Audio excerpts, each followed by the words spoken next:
Hebrews chapter 11, verse 17 to 19. Ready, read. By faith Abraham, when he was tried, offered up Isaac, and he that had received the promises offered up his only begotten son, of whom it was said that in Isaac shall thy seed be called, accounting that God was able to raise him up even from the dead, from whence also he received him in a figure. As what we are studying this morning, the triumph of our faith. Kahit ano po yung mga bagay, kung minsan iisipin natin, kagaya ng sinabi ko kanina, na para bang hindi naman worth it, parang sayang kung nananampalataya ka. Kung minsan ang Diablo in doubt, he will tell you that you have to stop, you have to quit, you have to leave God, you have to be unfaithful, kasi mas marami ka namang magagawa. The devil will try to tell you that you can do more things if you will not serve God. You can have more money if you will not serve God. You can have more happiness if you will not serve God. So instead of trusting your God, instead of believing of His Word and experiencing some trials of life, why don't you just live the Word of God? Why don't you just live your life on your own? Why don't just be selfish and live the Word of God? Is it worth it to believe Him? That's what our message this morning is concerning too. What is it worth it to trust in the Lord? Is it worth it to believe what He said to me? Tama ba? Meron ba akong makukuha kung susundin ko ang Panginoon? Meron bang mangyayari sa buhay ko kung magpapatuloy ako? Meron ba akong makukuha kung maninindigan ako sa aking pananampalataya? And as we have studied this morning, yes, it is worth it to believe the Lord. Amen. There is a triumph of faith. Yes, there is a trial of faith. Yes, sometimes you will face trial. Pwede kang ma-persecute, pwede kang magkaroon ng problema, pwede kang mawalan. But ladies and gentlemen, the Bible has proven, and in all the lives of these faithful Christians that you know, you can see that it's worth it to believe God. Amen. It is always good to trust in the Lord. It is always better to trust in the Lord than to put confidence in man. Mas mabuti pa rin bumalik sa Panginoon kahit malayo. The prodigal son has chosen to go back to his father instead of staying there in that far country. Even if it is so far away, it is still worth it to go back to God. Because there is a triumph of faith. Genuine faith will make you win. Genuine faith will make you triumph. And what are the triumphs of faith? The first point this morning was? What was the first point? The proclamation of God's glory.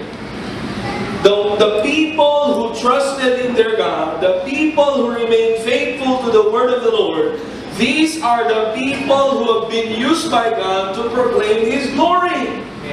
Sa kanila nakita kung sino ang Panginoon, sa kanila nakilala kung sino ang Panginoon. And another thing that we have studied this morning, not just the proclamation of God, but number two, the presence of God. When the three people was thrown into the fiery furnace, Nebuchadnezzar saw four, and it was like the Son of God. When Daniel was thrown into the lion's den, God sent His angel to save Daniel. Yung presensya ng Panginoon. Ano yung naibibigay ng presence of God sa atin? What His presence gives to us, in His presence we get what? Genuine pleasure. In His presence is fullness of joy. Next, in His presence we get genuine peace.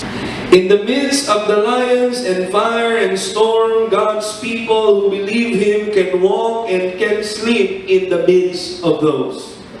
That's genuine peace. Alam niyo, may mga Kristiyano na kahit walang problema, hindi mapayapa ang utang. Do you believe that? There are Christians, there are people, and even Christians, even if they, just what I told you a while ago, even they have that little problem, it is as if they are carrying the world in their shoulder. Bakit walang kapayapaan? There is no peace. But there are Christians who are experiencing tremendous trials in life. And they can still walk on. They can still sing. Do you remember when Paul Silas? Tama ba ako? Si Silas yung kasama niya? What happened to them? They were crying? No, they were singing. Nakakulong sila, nakakakanta sila. Do you remember in the book of Acts when the apostles were beaten because of their preaching of the gospel? Where are they? Ano nangyari sa kanila? They rejoiced after the beatings. Binugbog sila, masaya pa sila. So, you see the tawag dito, it is so ironic. Bakit may mga tao ang bigat-bigat ng problema, parang walang problema? Pero may mga tao naman, ang liit na problema, parang mamamatay na sa problema niya. Ang problema niya lang, yung ngipin niya masakit. Talaga namang masakit talaga yun. Hindi naman talagang iiyak ka talaga doon. Pero ibig ko lang sabihin, yung parang wala ng pag-asa. Hello? Yung parang wala ka lang pambili ng kinailangan mo bukas, nawalan ka lang ng konting pera, parang ayaw mo nang mabuhay. Brinig ka lang, nabasted ka lang, ayaw mo nang mabuhay. Hello? But there are people who have very great trials and pain and persecution, and despite of all that, you can see them serving God. Why? It is a matter of faith. For genuine faith will give you genuine peace. And that peace can make you sleep in the time of storm. Just what the Lord did. I remember the book in Proverbs. Open your Bibles there. Proverbs chapter 3. Proverbs chapter 3. Proverbs chapter 3. Proverbs chapter 3. If you're there, say amen. Proverbs chapter 3. Verse number 21. Are you there? Ready, read. My son, let not them depart from thine eyes. Keep sound wisdom and discretion. So shall they be life unto thy soul, and grace unto thy neck. Then shalt thou walk in thy way safely, and thy foot shall not stumble. Verse 24. When thou liest down, thou shalt not be afraid. Yea, thou shalt lie down, and thy sleep shall be sweet. This wisdom is connected with our faith, because this is the Word of God. Are you with me? Genuine faith is always connected with the Word of God. At once na nakakonekta ka sa salita ng Diyos, meron ka nitong karunungan na nanggagaling sa Kanya. Same wisdom with David, same wisdom with Daniel, same wisdom with Shadrach, Meshach, and Abednego, and same wisdom of what the Proverbs says. It will give you beyond good sleep. Are you with me? Hello? Sometimes I feel, I don't know if you have experienced it, but I experience it. I'm not a superhuman. Sometimes when I'm afraid, I cannot sleep. My wife knows it. I cannot sleep. I'm thinking of this, I'm thinking of that, what to do with this. And then I would go back to that verse. I just have a problem with my faith. It's a faith problem. But once you go back to the Lord, once you go back in trusting Him, once you believe again in His Word, once you turn away from the things that God hates, my friend, I tell you, it will give back the peace and you can sleep in the midst of problem. Ang sarap ng tulog. Huwag naman yung sobrang haba. Pero yung mapayapa ka, kahit late ka nang natulog, alam mo na ikaw ay panatag. You are at peace. Pleasure, peace, and protection. Pleasure, peace, and protection. Now let's go to the third point. Genuine faith has a triumph, and that triumph includes provision from the Lord. Are you with me? Hebrews chapter 11, verse 17 to 19. Hebrews 11, 17 to 19. Hebrews chapter 11, verse 17 to 19. Are you there? Say amen. Amen. Ready, go. By faith, Abraham, when he was tried, offered up Isaac. And he that had received the promises, offered up his own. Before he was asked, listen to this, before he was asked by God to offer his son, he received a promise that God would bring his seed, or God would prosper his seed through Isaac. And then suddenly, sabi ng Panginoon sa kanya, offer your son, your only son. And reason why Abraham offered his son? It is clearly stated in the Hebrews chapter 11. It is because of faith. Because he was trusting the promise of the Lord that God will provide for him. Are you with me? And then Abraham willingly offered his son. Verse 19, why? Accounting that God was able to raise him up, even from the dead. Alam niya kasi, kilala niya ang Diyos niya, Lord, kaya mong buhayin si Isaac. Alam ko na pinangako mo sa akin na sa kanya. Hindi alam. Abraham did not know that there will be a ram that will be there. All he knew is that God will provide. All he knew is that God has promised. And by faith, he offered his son. And by faith, ano nangyari? Triumph came. God provided something in exchange for his son. Are you with me? Ang sarap-sarap. It is so sweet to see the provisions of the Lord. It's one thing to get something, to gain something because you're good. But it is another thing to see that God's goodness was the reason why you received something. Ang sarap-sarap na alam mo ang Diyos ang kumilos. Ang sarap-sarap pag nakita mo ang Diyos ang nag-provide. Ang sarap-sarap na alam mo hindi kanya pinabayaan. Bakit? Kasi nagtiwala ka sa Kanya. Kasi naniwala ka sa Kanyang salita. You have trusted His Word. You have proven Him before. And you can prove Him again today. Pwede mo siyang mapatunayan ngayon. Kaya marami sa atin, pagod na pagod makakita. Ano ba ang ibig sabihin ng God will provide? Ano ba yung sinasabi nila na wala na nagkaroon pa rin? Kasi hanggang ngayon, natatakot tayong magtiwala sa Kanya. Hindi natin maialay ang para sa Kanya. Hindi na mo ang offering ang inaalay sa Panginoon. Are you with me? Hello? Napakahalaga na marami kang dapat unahin bago mo ialay ang iyong pananalapi. Kailangan mo munang matutunang ialay ang iyong buhay.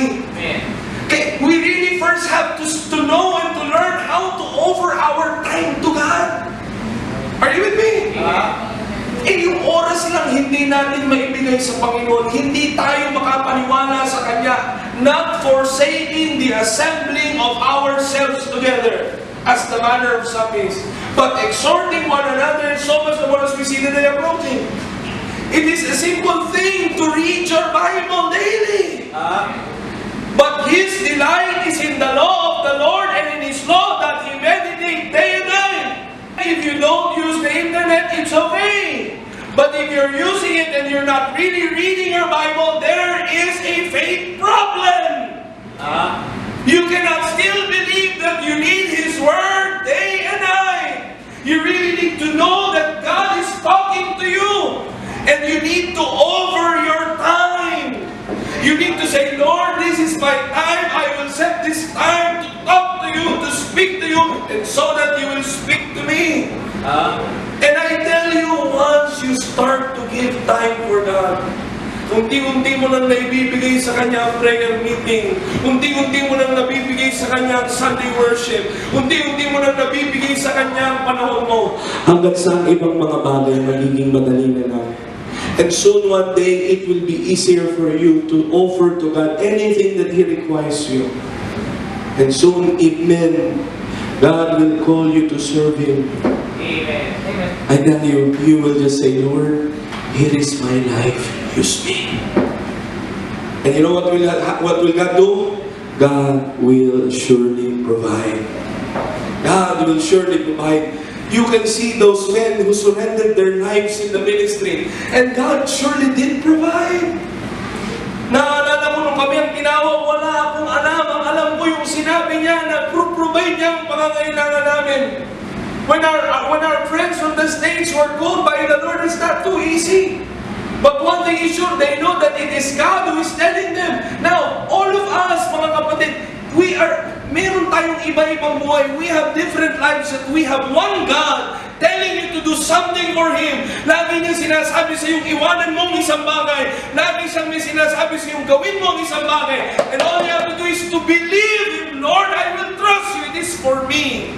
Amen. And once you obey the Lord and step that step of faith and obedience, you will see God providing all your need. Anong sabi ng Philippians 4:19? Philippians 4:19. Philippians chapter 4, verse 19.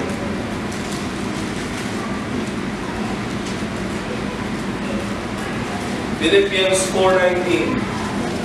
Are you there? But my God shall supply all your need according to His riches in glory by Christ Jesus. Paul was not talking to all the Christians on earth that time. Are you with me? Hello? Si Pablo hindi nakikipag-usap sa lahat ng Kristiyano nung panahon na to. Ang kausap niya dito, taga-Philippians lang, you can see only that verse in Philippians. Who are these Philippian believers? They are the poor people of Macedonia. Sila yung kahit mahihirap na pag-usapang pag-aalay, usapang pagbibigay, usapang pagtulong, hindi sila mawawalan. Kaya ang sabi ng Apostol Pablo sa kanila, kaya ang Diyos, ngunit ang Diyos ko ay isusupply ang lahat ng inyong pangangailangan. Ayon saan, it is not according to what the economy is. Can you imagine the blessing of God? Can you imagine the provision of the Lord? His provision is not limited by the economy of what country you are in.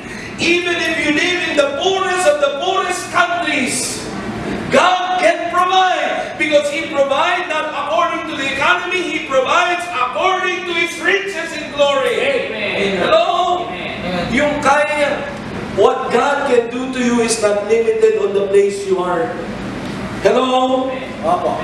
But my God shall supply all your need. In faith, there is no great thing that we can withhold. But in fear, even small things we cannot give.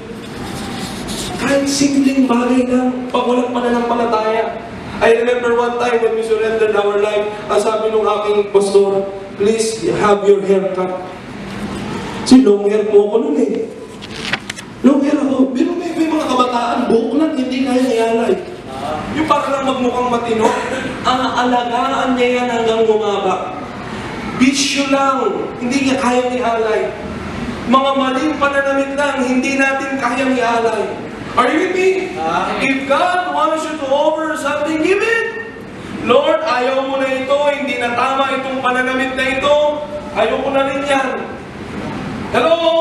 Lord, ayaw mo na yung mga kaibigan ko na ito na sinasamahan ko lagi, puro na lang kami kalokohan. You don't want me to be with this group again. Lagi na lang naglalasingan, lagi na lang.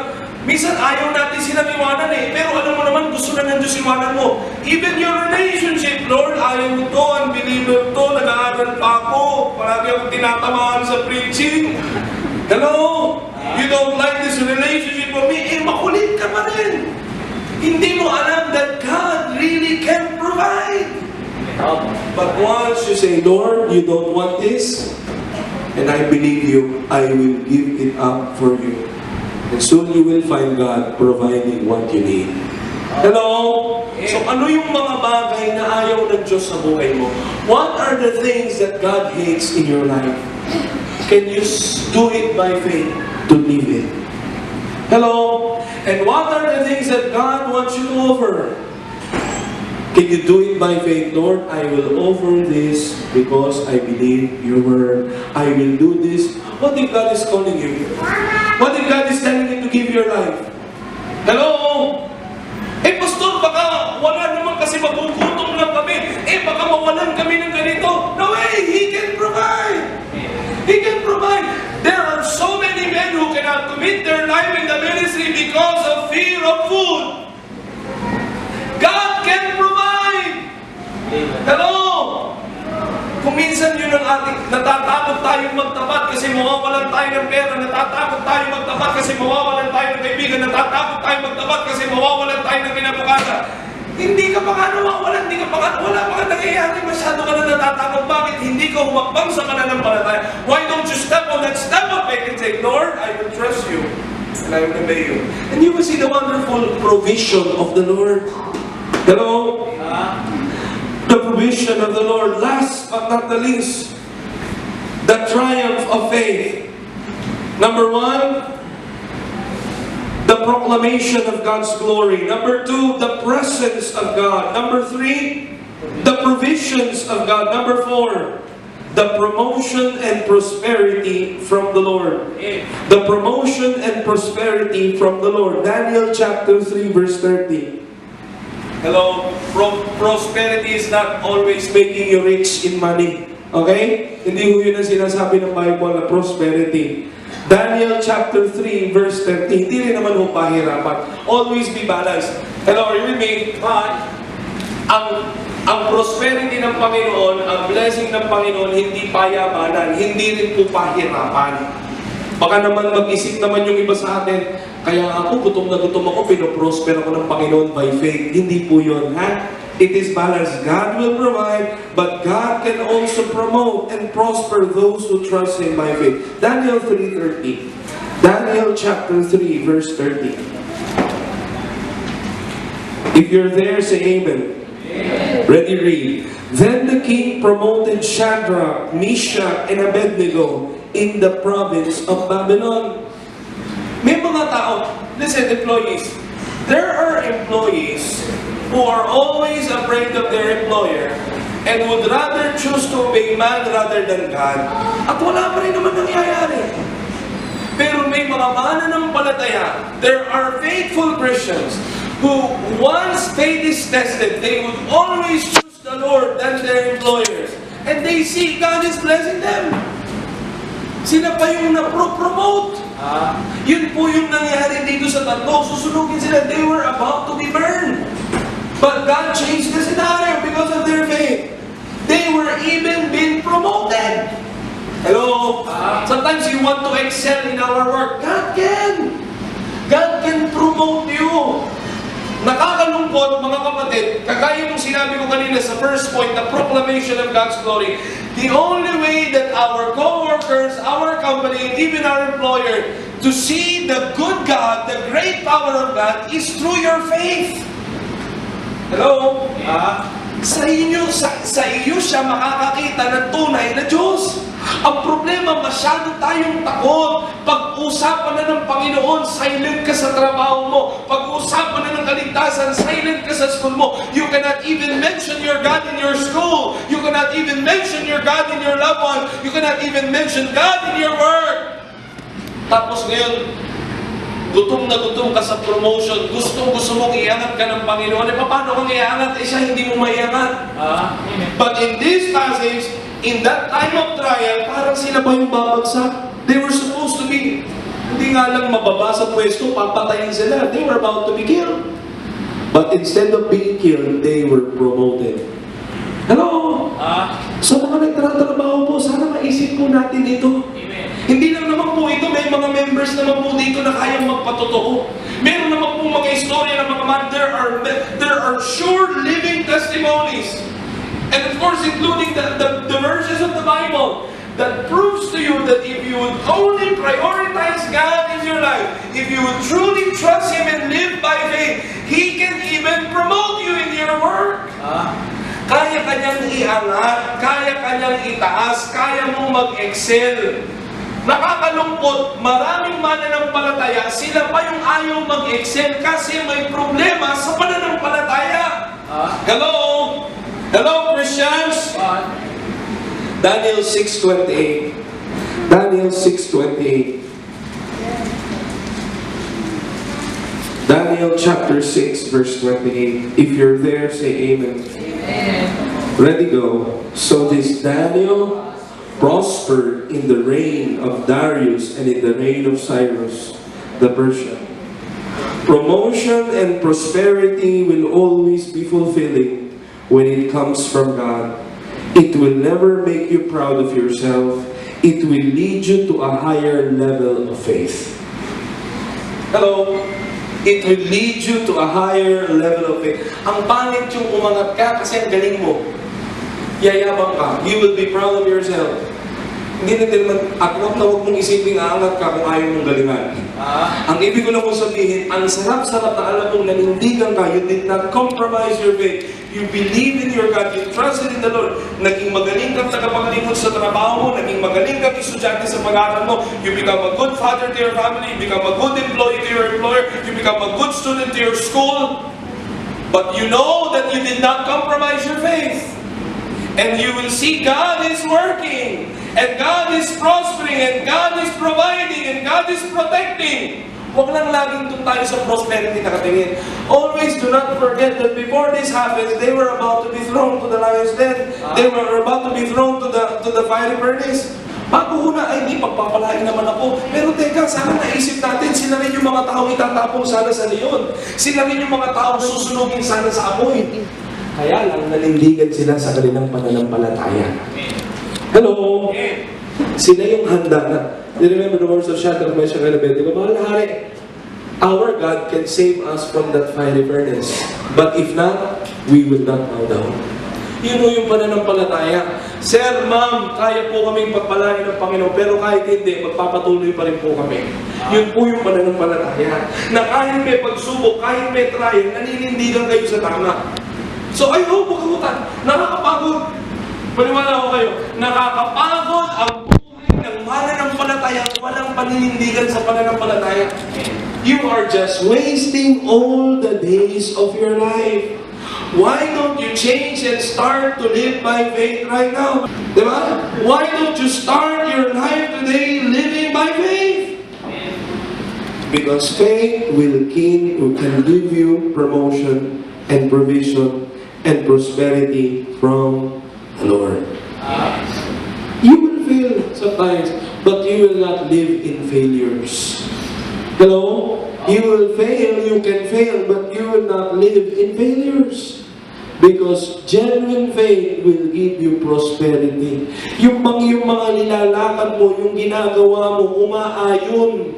Hindi laging palpak, hindi laging sira, hindi laging bagsak ang puso mo. Dadating yan, paminsan-minsan. Dadating yung kapaguran, dadating yung pagbagsak, dadating yung kahinaan. Pero ang pananampalataya, unti-unti kami aangat, unti-unti itatama ang pag-iisip mo, bibigyan ka ng wisdom.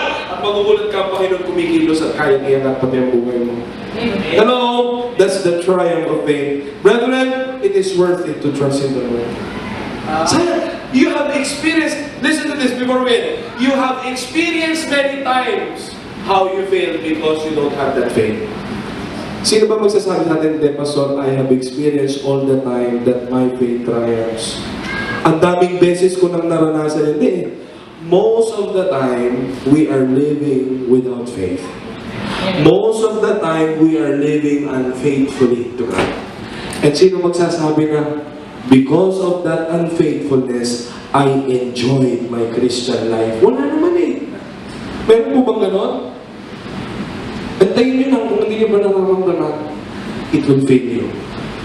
Sayang, nakakapagod. Bakit hindi mo subukan ngayong hakbangan ng Panginoon sa pananampalataya? Why don't you start your life today trusting the Lord? And you will see, not very soon. Pero sabi ko nga, di ba kahit sa ina, even in the midst of that waiting time, the Lord was with Joseph. Hindi naman pinabayaan ng Panginoon habang nag-aantay sa doon sa pagpapala, habang nag-aantay sa doon sa pag-ilot. As he was waiting for the triumph of his faith, the Lord was there all along with Joseph. Hindi ka naman papabayaan ng Panginoon. So why don't you choose God today? Amen? Be a Christian who lives a life of genuine faith. Walang mangyayari sa mundo pag hindi ang pananampalataya natin. Never can we reach anybody. Never can we reach the world. Never can we reach anyone. We will be useless. All the things that we do, all the things that we offer, all the preachings, all the ministries, it will be worthless. It will be useless if we will not live by faith. Sayang. Huwag mo natin sayangin. And even as I have told you before, this morning, even in this number, hello, compared to the vast majority of so-called Christians, we can reach the world by faith. Marami po tayong magagawa.